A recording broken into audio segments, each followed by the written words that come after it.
हम तुम पर तब तक यकीन नहीं करेंगे जब तक अल्लाह तबारक व ताला को खुद हाजिर व नाजिर ना देख लें। जब तक अल्लाह ताला को हम खुद खुली आंखों से ना देख ले, नतीजा ये हुआ एक कड़क ने आकर के उन्हें इस तरह की आवाज़ निकली कि उस आवाज़ के ज़रिए वो तमाम बनी इसराइल के जो 70 अफराद जो गए हुए थे वहाँ पे सब के सब हलाक हो गए। मैं गुज़िश्ता जुमा इसका जो तफसीर था वो बयान कर चुका, मैं सिर्फ तर्जुमा बयान करना मुनासिब समझूंगा क्योंकि आज का भी जो टॉपिक है वो लंबा हो जाएगा। तो अगली आयत थी सुम्मा बअसनाकुम मिन बादि मौतिकुम लअल्लकुम तशकुरून।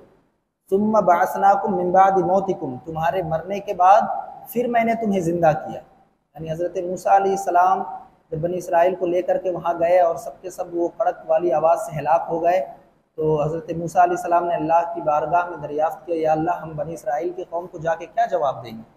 तो हज़रत मूसा अलैहिस्सलाम की दुआ करने के बाद अल्लाह तबारक व तआला ने उनको फिर ज़िंदा कर दिया। इसी को कलाम मुक़द्दस कहता है लअल्लकुम तशकुरून, ताकि तुम शुक्र अदा कर सको। तुम्हारे मरने के बाद फिर मैंने तुम्हें ज़िंदा कर दिया ताकि तुम शुक्र अदा कर सको। आगे आयत कहता है वज़ल्ललना अलैकुमुल गमामा व अंज़लना अलैकुमुल मन्ना वस्सलवा कुलू मिन तय्यिबाति मा रज़क़नाकुम वमा ज़लमूना वलाकिन कानू अनफुसहुम यज़लिमून। और हमने अब्र को तुम्हारे लिए साहिबान बना दिया। जब कोहे सीना पे बनी इसराइल की कौम आ पहुंची तो वहाँ पर तपिश वाली धूप थी, रहने के लिए कोई अच्छी जगह नहीं थी, खाने पीने के लिए भी जगह नहीं, कुछ चीज़ें मौजूद ना थी। तो अल्लाह तबारक व ताला उन्हीं चीज़ों को इस आयत में ज़िक्र फरमा रहा है। और हमने अब्र को यानी आसमान की तरफ से एक इस तरह साया बन गया कि उनके लिए वो साया का काम करने लगा, और उनके लिए छाए होता है ना एक तरीके का, पेड़ के साये में जिस तरह बैठ करके आराम मिलता है, उस तरह से उनके लिए वो चीज़ें मुहैया करा दी गई। और हमने अब्र को तुम्हारे लिए साहिबान किया और तुम पर मन और सलवा उतारा। मन और सलवा में बयान कर चुका, इंशाअल्लाह ताला एक आयत में उसकी डिटेल आज फिर होगी तो मैं उसमें बयान करने की कोशिश करूंगा। मन और सलवा उतारा, और कुलू मिन तय्यिबाति मा रज़क़नाकुम, और खाओ हमारी दी हुई सुथरी चीज़ें। कुलू मिन तय्यिबाति मा रज़क़नाकुम वमा ज़लमूना वलाकिन कानू अनफुसहुम यज़लिमून, और उन्होंने कुछ हमारा ना बिगाड़ा, हाँ अपने ही जानों पर जुल्म करते रहे। वलाकिन कानू अनफुसहुम यज़लिमून। अगला आयत है वइज़ क़ुल्ना दुख़ुलू हाज़िहिल क़रियता फ़कुलू मिन्हा हैसु शि'तुम रग़दन वदख़ुलुल बाब सुज्जदन वक़ूलू हित्ततुन नग़फ़िर लकुम ख़तायाकुम वसनज़ीदुल मुहसिनीन। और हमने तुमसे कहा कि उस बस्ती में जाओ जो कुछ जहाँ कहीं से चाहो बफरागत खाओ पियो, और दरवाजे में जब जाओ तो सजदे करते हुए गुजरो। दरवाजे के अंदर जब दाखिल हो तो सजदे करते हुए गुजरो, और ज़बान से हित्ततुन कहो ताकि तुम्हारी खताएं माफ़ कर दी जाए। ज़बान से हित्ततुन कहते हुए गुजरो ताकि तुम्हारी खताएं माफ़ कर दी जाएं, और नेकी करने वालों को अल्लाह ज़्यादा देगा। और आखिरी आयत थी अगले जुमे की फ़बद्दलल्लज़ीना ज़लमू क़ौलन ग़ैरल्लज़ी क़ील लहुम फ़अन्ज़लना अलल्लज़ीना ज़लमू रिज्ज़म मिनस्समाई बिमा कानू यफ़्सुक़ून। मगर हुआ ये कि जो बात उनसे कही गई थी जालिमों ने उसे बदलकर दूसरी बात बना दी।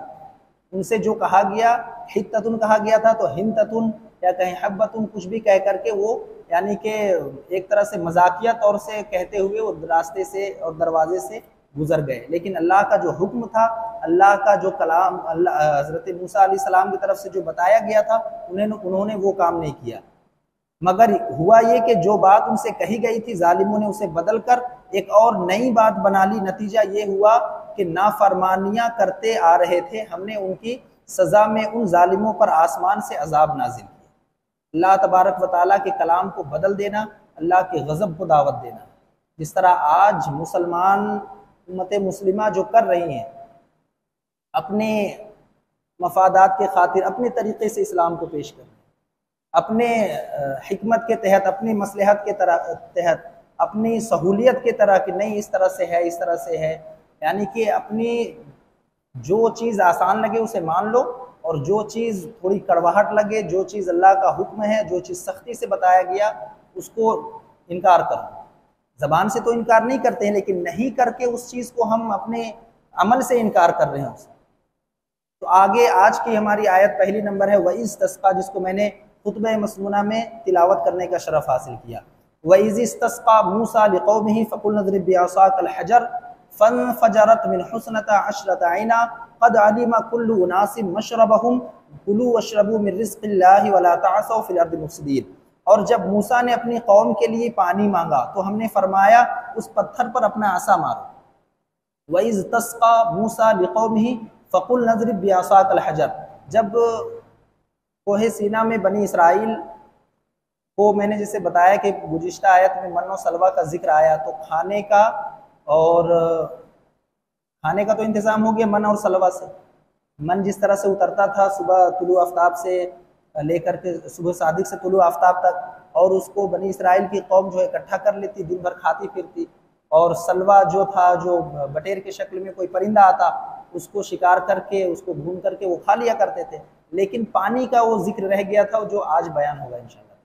तो वइज़ इस्तस्क़ा, जब बनी इसराइल की कौम ने मूसा अलैहिस्सलाम से कहा कि हमें पानी का मुहैया तो कराओ, पानी का तो कहीं इंतज़ाम है नहीं। तो वइज़ इस्तस्क़ा मूसा लिक़ौमिही फ़क़ुल नज़रिब बिअसाकल हजर, और जब मूसा ने अपने कौम के लिए पानी मांगा, सबसे पहले बनी इसराइल ने हज़रत मूसा अलैहिस्सलाम से पानी के लिए दरियाफ्त किया। तो मूसा अलैहिस्सलाम ने अल्लाह तबारक व तआला की बारगाह में दुआ की, और जब मूसा ने अपनी कौम के लिए पानी मांगा तो हमने फरमाया उस पत्थर पर अपना आसा मारो। जब हज़रत मूसा अलैहिस्सलाम ने उस पर ज़र्ब लगाया है तो आयत कहता है फ़नफ़जरत मिन हुस्नता अशरता ऐना, फ़नफ़जरत मिन हुस्नता अशरता ऐना, फौरन उसमें से 12 चश्मे निकल पड़े। उस पत्थर के चट्टान में से 12 चश्मे निकल गए। अब इसमें भी हिकमत खुदावंदी है, क्योंकि बनी इसराइल की कौम जो कोहे सीना तक पहुंची थी, उसमें 12 काफिले थे, 12 कबीले थे, यानी कि अलग अलग गिरोह के 12 कबीले थे, वो सब अलग अलग अपना रहा करते थे। तो 12 चश्मा फूटने का इसमें हिकमत खुदाबंदी ये है कि सबों ने अपनी अपनी जगह बना ली, यानी इसमें भी लड़ाई झगड़े ना हो।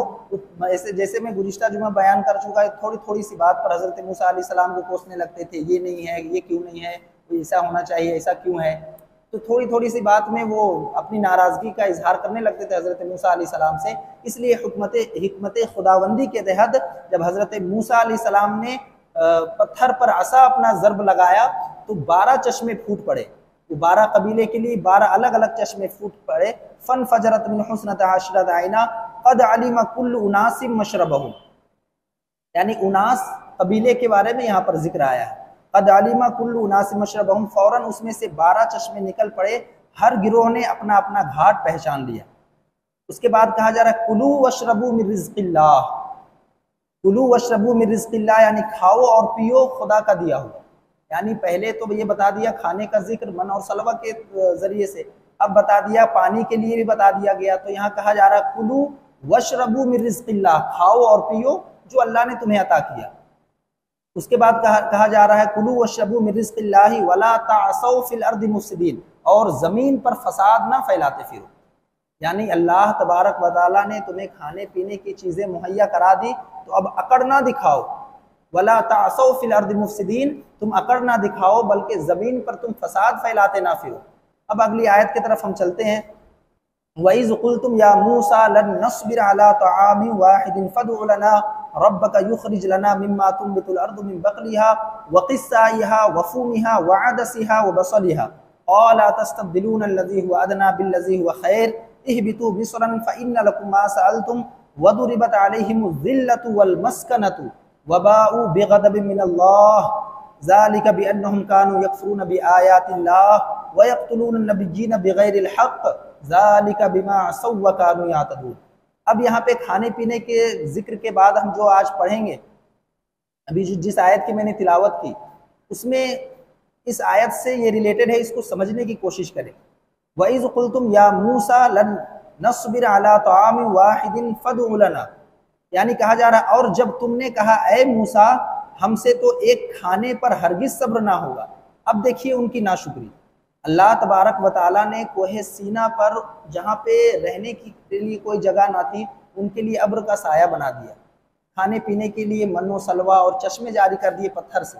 इससे बड़ी मोजेज़ात क्या हो सकती थी।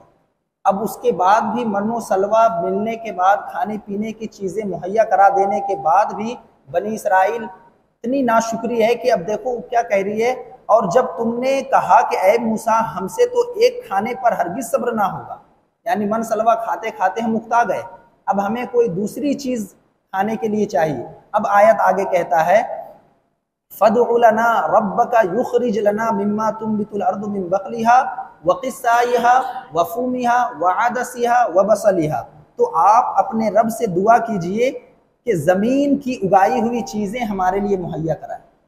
ज़मीन की उगाई हुई चीज़, साग सब्जियां, प्याज, इसके बारे में भी जिक्र आएगा जो हम पढ़ेंगे।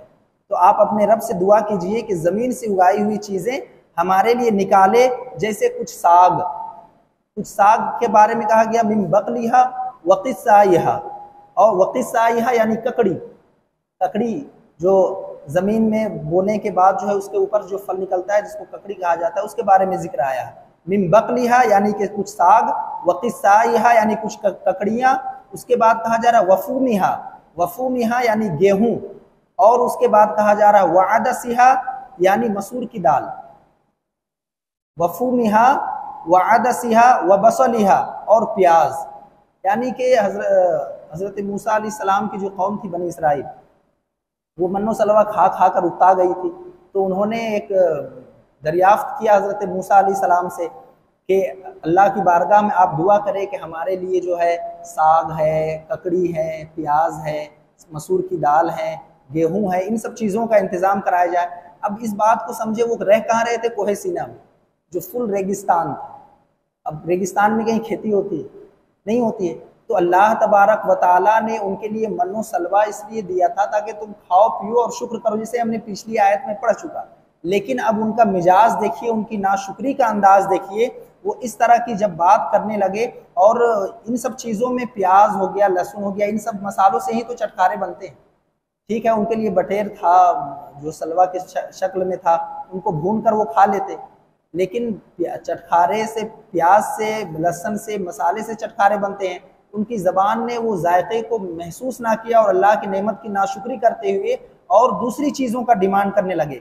तो आगे कहा जा रहा है क़ाल अतस्तब्दिलून अल्लज़ी हुवा अदना बिल्लज़ी हुवा खैर, क़ाल अतस्तब्दिलून अल्लज़ी हुवा अदना बिल्लज़ी हुवा खैर, फरमाया कि अदना चीज़ को बेहतर के बदले तुम मांगते हो, यानी अदना चीज़ें, इन सब चीज़ों को, प्याज हो गया, साग, मसूर की दाल, इन सब चीज़ों को हज़रत मूसा अलैहिस्सलाम कह रहे हैं कि तुम अदना चीज़ों को मांग रहे हो, और बेहतर जो तुम्हारे लिए मन सलवा है, जहाँ पे तुम रह रहे हो वहाँ पे तुम्हारे रहने के लिए सबसे बेहतरीन चीज़ जो है वो मन और सलवा है, जो अल्लाह तबारक व तआला ने तुम्हें अता की है।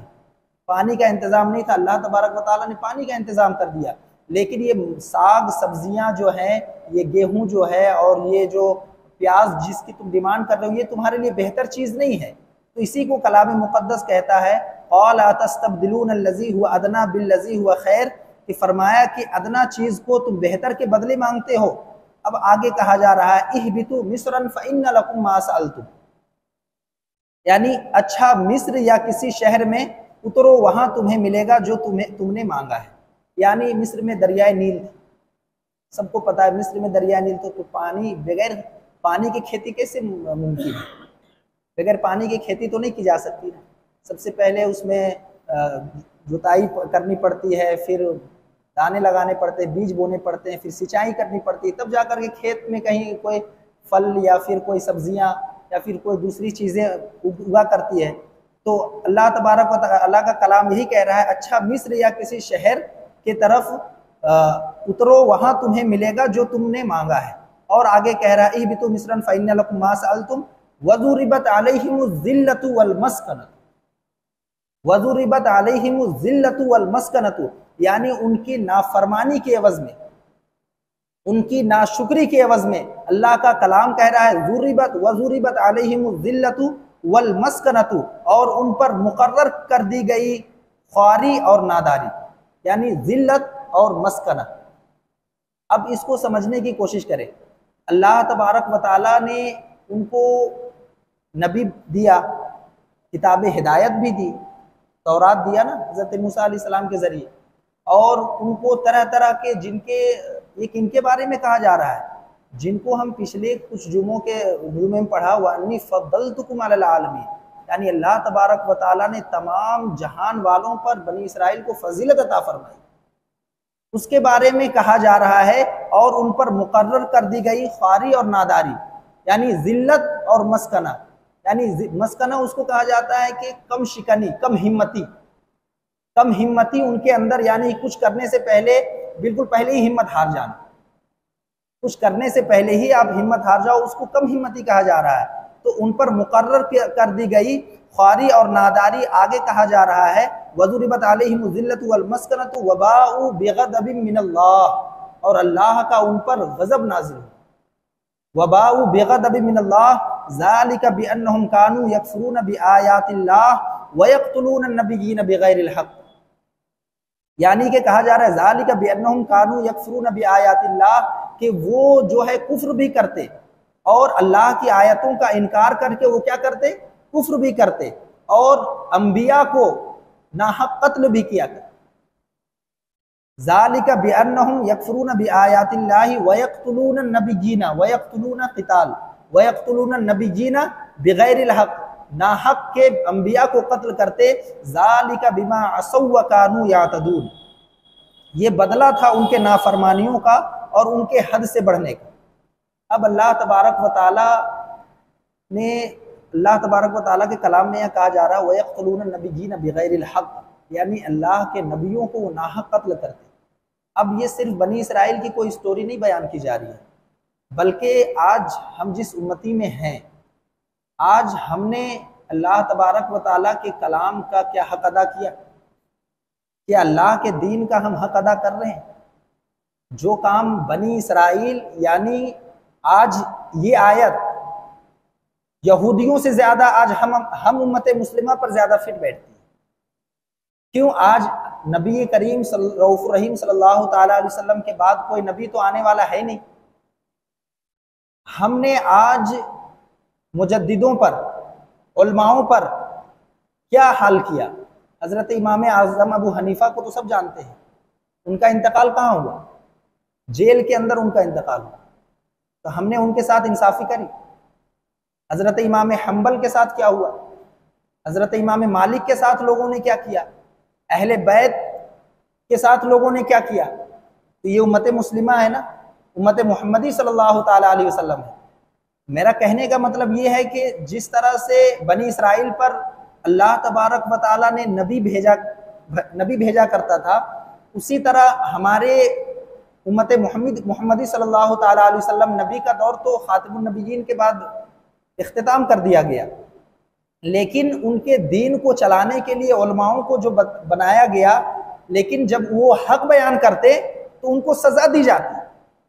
जब वो हक बयानी करते उनको सजा दी जाती और तरह तरह के ऐसे ऐसे मसाइब में उन्हें मुब्तला कर दिया जाता कि आप ये समझ लें कि जिस फ़िक़ह को आज हम मानते हैं, इमाम आज़म अबू हनीफा, फ़िक़ह हनफी को जिसको हम मान करके आज अपने नमाज, अपने सारे दीन के मसाइल को हल किया करते हैं, उनका जो है उनका इंतकाल जेल में हुआ।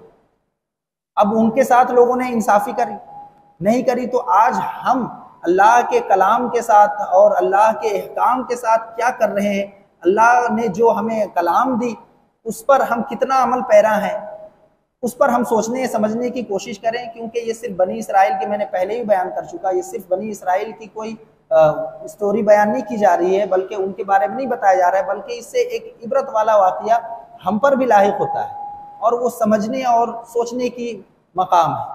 अगली आयत की तरफ हम चलते हैं। इन्नल्लज़ीना आमनू वल्लज़ीना हादू वन्नसारा वस्साबिईन मन आमन बिल्लाहि वल यौमिल आखिर व अमिला सालिहन फलहुम अजरुहुम इंदा रब्बिहिम वला खौफुन अलैहिम वला हुम यहज़नून।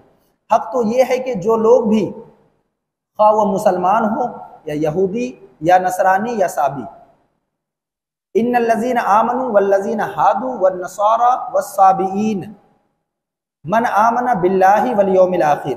हक तो ये है कि जो लोग भी, खा वो मुसलमान हो या यहूदी हो या नसरानी या साबी, अल्लाह और आखिरत के दीन पर ईमान लाएंगे। अब यहाँ पे अल्लाह और आखिरत के दीन पर ईमान लाने का मतलब ये है कि आज यहूदी को हम काफिर क्यों कहते हैं?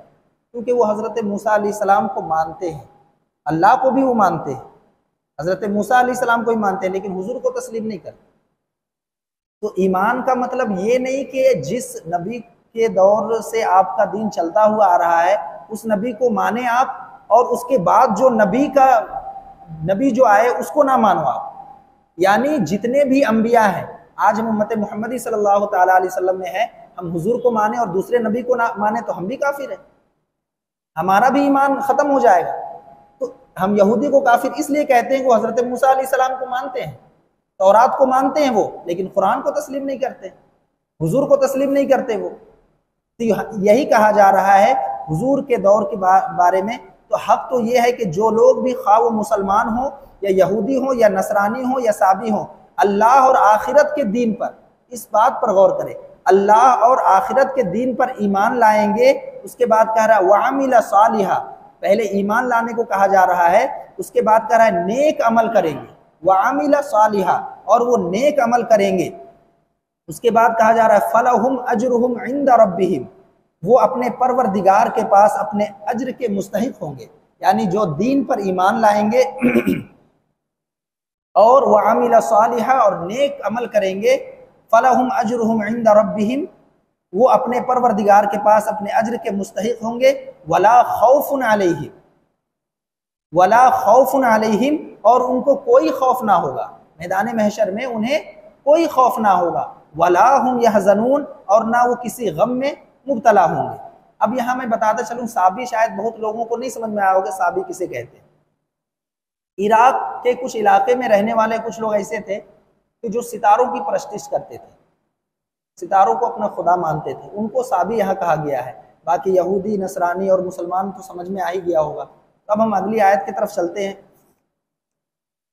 वइज़ अखज़ना मीसाक़कुम व रफ़अना फ़ौक़कुम अत्तूर खुज़ू मा आतैनाकुम बिक़ुव्वतिन वज़्कुरू मा फ़ीहि लअल्लकुम तत्तक़ून। वइज़ अखज़ना मीसाक़कुम व रफ़अना फ़ौक़कुम अत्तूर, और जब हमने तुमसे वादा लिया और तुम पर तूर पहाड़ को, कोहे तूर के पहाड़ को ला खड़ा कर दिया। अब कोहे तूर को ला खड़ा करने का मतलब ये है कि जब हज़रत मूसा अलैहिस्सलाम ने बनी इसराइल को तौरात के अहकाम सुनाने लगे, तौरात में जो हुक्म था वो सुनाने लगे, तो उनके दिल में एक मोजज़े के तौर पर कोहे तूर की थोड़ी ऊंचाई बढ़ गई, और वो दिखा दिया गया कि देखो ये अल्लाह तबारक व तआला की तरफ से हज़रत मूसा अलैहिस्सलाम को दिया हुआ मोजज़ा है। यानी हज़रत मूसा अलैहिस्सलाम जो कह रहे हैं वो हक है, उनको एक्सेप्ट करो। और एक मोजज़े के तौर पे कोहे तूर को थोड़ी ऊंचाई पर ला खड़ा कर दिया गया, उसी को यहाँ पे बयान किया जा रहा है। और जब हमने तुमसे वादा लिया और तुम पर तूर पहाड़ ला खड़ा कर दिया, उसके बाद कहा जा रहा है खुज़ू मा आतैनाकुम बिक़ुव्वतिन वज़्कुरू मा फ़ीह, और कहा जो हमने तुम्हें दिया उसे मजबूती से थाम लो। यानी हज़रत मूसा अलैहिस्सलाम जो किताब बनी इसराइल को दिए, वो उसको क्या कहा जा रहा है, रस्सी, और उस रस्सी को मजबूती से थामने के लिए कहा जा रहा है।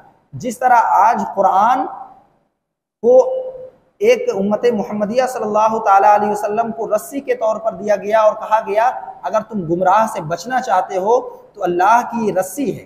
कौन? कुरान मजीद। कुरान मजीद अल्लाह की एक मजबूत रस्सी है, अगर इसको तुमने थाम लिया तो गुमराह होने का कोई सवाल नहीं पैदा हो। उसी तरह कोहे तूर को जब बड़ा कर दिया गया और ये कहा गया कि तौरात तुम्हारे लिए एक रस्सी के मानिंद है, इसे तुम थाम लो, और आगे कहा गया लअल्लकुम तत्तकून, और जो कुछ इसमें है उसे याद करो, वज़्कुरू मा फ़ीह, और जो कुछ है इसमें याद करो, यानी जिक्र करो। अल्लाह का जो भी हुक्म है इसे पढ़ो भी और इस पर अमल भी करो। वज़्कुरू मा फ़ीह, इसे याद करो, लअल्लकुम तत्तकून, ताकि तुम बच सको। तत्तकून मतलब पहले भी बयान कर चुका, तकवा हासिल करना, तकवा मतलब बचना, ताकि तुम बच सको, यानी जो अल्लाह की नाफरमानियां हैं उससे तुम बच सको और अल्लाह का जो हुक्म है उसकी तामील कर सको। आज की हमारी आखिरी आयत रहेगी इंशाअल्लाह ताला, ये आयत है सुम्मा तवल्लैतुम मिन बादि ज़ालिका फलौला फ़ज़्लुल्लाहि अलैकुम व रहमतुहु लकुन्तुम मिनल खासिरीन। अल्लाह तबारक व तआला अपने कलाम में फरमा रहा है सुम्मा तवल्लैतुम मिन बादि ज़ालिक, उस सब के बावजूद तुम दोबारा फिर गए। यानी अल्लाह तबारक व तआला कि हुक्म के तामील ना करने के बावजूद भी अल्लाह तबारक व ताला उनकी नाफरमानियों की बजाय, उनकी नाशुक्र की बजाय बनी इसराइल को अल्लाह तबारक व ताला माफ़ करता रहा बनी इसराइल को। फिर इसलिए कहा जा रहा है और इस सब के बावजूद दोबारा तुम फिर गए। उसके बाद कहा जा रहा है फलौला फदलुल्लाहि अलैकुम व रहमतुहु, फलौला फदलुल्लाहि अलैकुम व रहमतुहु, चुनांचे अगर अल्लाह का फजल और रहमत तुम पर ना होती, लअल्लकुम फलौला फदलुल्लाहि अलैकुम व रहमतुहु लकुंतुम मिनल खासिरीन, यानी फिर भी अल्लाह तबारक व ताला की अगर फजल और रहमत तुम पर ना होती तो तुम जरूर सख्त नुकसान उठाने वालों में शामिल हो जाते। बनी इसराइल गुनाह करते रहे, बावजूद अल्लाह तबारक व ताला उन्हें माफ करता रहा। लकुंतुम मिनल खासिरीन, अगर माफ ना करते तो तुम बहुत खसारे उठाने वालों में से होते। तो अल्लाह तबारक व ताला बनी इसराइल का वाक़या बयान करने का मतलब ये नहीं कि सिर्फ बनी इसराइल की एक हकीकत को वाज़ा किया जाए, बल्कि हमें उससे सीखने की ज़रूरत है और अपने अमल में उसको इस्लाह में लाने की ज़रूरत है। अल्लाह तबारक व ताला की बारगाह में दुआ है, अल्लाह तबारक व ताला का हमें कलाम पढ़ने और उस पर गौर व फिक्र करने और उस पर अमल करने की तौफीक व रफ़ीक अता फरमाए। अस्तग़फिरुल्लाह रब्बी मिन कुल्ली ज़ंबी। अर्रहमान अल्लमल कुरआन खलक़ल इंसान